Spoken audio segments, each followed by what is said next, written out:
kaum muslimin agar mereka mengetahui tidak tersesat seperti saya.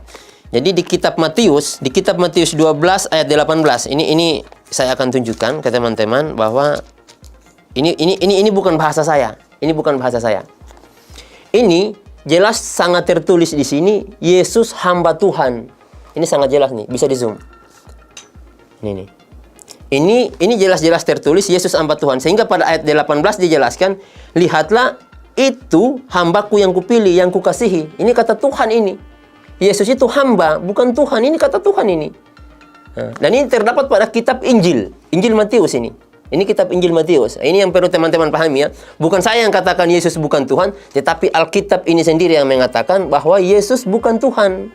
Ini Alkitab yang mengatakan. Sehingga perdebatan saya dengan pendeta YH Kaluti saat itu, saya hampir dipukul tuh sama seorang orang tua. Jadi ketika saya mengatakan bahwa Yesus bukan Tuhan, dia marah. Jadi saya katakan, saya tidak pernah mengatakan Yesus bukan Tuhan. Saya tidak pernah mengatakan. Kebetulan saya membaca di Alkitab ketika saya belajar. Makanya saya katakan Yesus hamba Tuhan. Itu yang pertama. Kemudian yang kedua. Yang kedua adalah ketika Yesus dibaptis. Nah, ketika Yesus dibaptis itu keluarlah burung menyerupai burung merpati. Dan Allah berfirman, inilah anakku yang kukasihi, kepadanya lah aku berkenan. Itu kata Allah. Nah, ketika kata inilah anakku ini, tentunya kalau dia anak tidak mungkin bapak. Dari paparan klip ini, Jamie membantah bahwa Yesus itu bukan Tuhan, berdasarkan pertama, kitab Matius pasal 12 ayat 18 yang berbunyi, lihatlah, itu hambaku yang kupilih, yang kukasihi, yang kepadanya jiwaku berkenan, aku akan menaruh rohku ke atasnya, dan ia akan memaklumkan hukum kepada bangsa-bangsa. Kedua, kitab Matius 3 ayat 17 yang berbunyi, dan ketika Yesus dibaptis oleh Yohanes keluar burung merpati lalu Allah berfirman, inilah anakku yang kukasihi, kepadanyalah aku berkenaan. Jadi status Yesus adalah hanya sebagai hamba dan anak, bukan Bapa atau sebagai Tuhan. Sekarang mari kita cermati kedua klaim dari saudara Jamie MMA tersebut. Menurut saudara Jamie ini, kata hamba itu adalah arti dan maksud yang merujuk pada sosok seorang budak, yang bebas diperjualbelikan di masa itu dan yang bebas dikerja paksakan. Sehingga Yesus itu ia konotasikan sebagai seorang budak yang dapat diperintah dengan bebas dan dipekerjakan secara paksa. Bahwa yang dimaksud dengan diksi hambaku pada kitab Matius pasal 12 ayat 18 di atas, adalah benar sebagai yang merujuk kepada sosok Yesus. Munculnya diksi ini adalah di saat Yesus sedang mengajar pada orang-orang banyak, dan di antara orang banyak tersebut terdapat juga banyak orang yang menderita sakit yang datang untuk meminta kesembuhan dari tangan Yesus. Dan Yesus menyembuhkan mereka semuanya.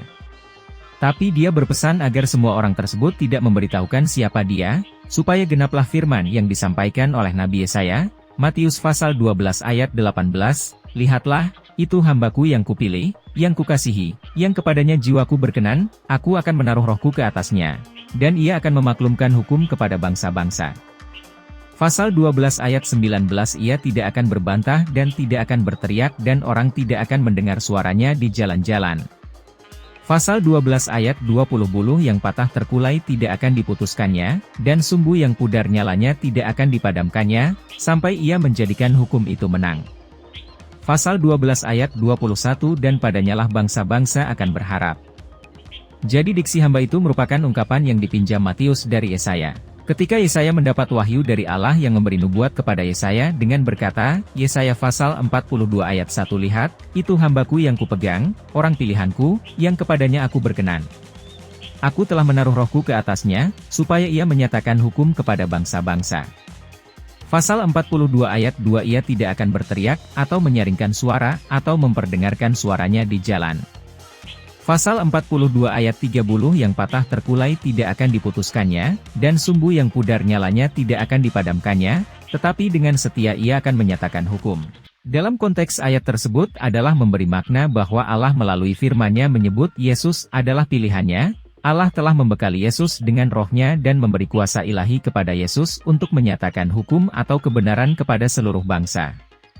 Dan salah satu sifat atau karakter kemanusiaan Yesus yang Allah sebutkan adalah bahwa Yesus tidak asal bicara pada sesuatu yang tidak ia buktikan, orang yang lemah tidak dibiarkannya tetapi sebaliknya ia tolong dengan tulus seperti nubuat buluh yang patah terkulai tidak akan diputusnya. Dan bagi orang yang larut tenggelam dalam kegelapan tidak dimatikannya tapi ia tarik padanya seperti nubuat yang menyebut sumbu yang pudar nyalanya tidak akan dipadamkannya.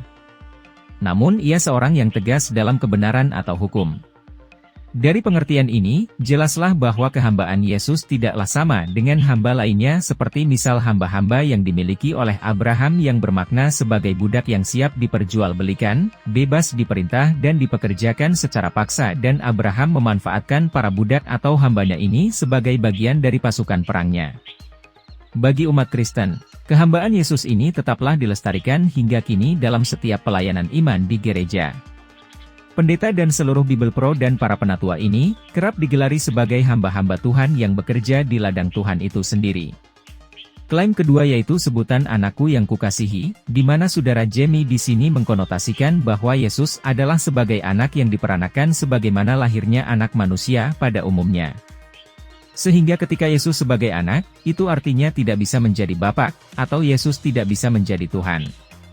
Jadi menurutnya di sini tidak berlaku ayat, aku di dalam dia di dalam aku. Hal ini diperkuat dengan Matius 3 ayat 17 yang berbunyi, inilah anakku yang kukasihi, kepadanyalah aku berkenan. Jadi anak di sini artinya dia hanya bisa jadi hamba yang diutus oleh Tuhannya. Klaim kedua ini hampir sama dengan klaim yang pertama, bedanya antara diksi hamba dan anak. Dan yang menjadi tuntutannya pada kedua diksi ini adalah bahwa status Yesus hanya sebagai hamba atau anak, bukan sebagai Tuhan. Bahwa Yesus datang ke dalam dunia sebagai manusia, yang pada esensinya dia adalah seorang manusia. Frasa, anak Allah, itu mengindikasikan bahwa Yesus adalah Mesias, dan dia adalah manusia sejati. Mengapa hal ini bisa terjadi? Padahal saudara Jamie ini telah menyatakan diri sudah belajar selama setahun. Kita menjadi ragu terhadap pernyataan dia ini, sebab masalah ketuhanan Yesus adalah pelajaran dasar keimanan Kristen saat belajar CD, yang materi di dalamnya salah satunya menyangkut pemahaman Trinitas. Perlu ditekankan bahwa Yesus mempunyai dua kodrat.